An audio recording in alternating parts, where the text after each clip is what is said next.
বিজয়ের প্রথম ধাপ অর্জিত হয়েছে। রাষ্ট্র মেরামতের কাজের এখনো অনেক অনেক বাকি, কিন্তু এই সময়ে অতীতে আমরা যে ভুল করেছি সেটা যেন না করি। মুক্তিযুদ্ধের পরে শহীদদের তালিকা আমরা 50 বছরেও করতে পারিনি, আহতদের তালিকা সে তো আরো অনেক দূরের কথা, কিন্তু এই সময় সেটা অসম্ভব নয়।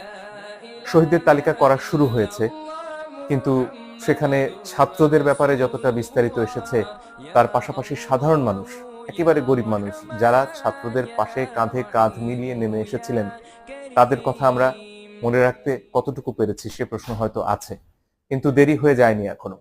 আমাদের খুব দ্রুত প্রয়োজন যারা শহীদ হয়েছেন, এমন অনেক মানুষ আছেন যাদের সাথে হয়তো ছাত্রদের সরাসরি যোগাযোগ নেই, একেবারে আলাদাভাবে স্রেফ ছাত্রদের মৃত্যু দেখে অনুপ্রাণিত হয়ে তারা লড়াই করতে নেমে এসেছেন মাঠে।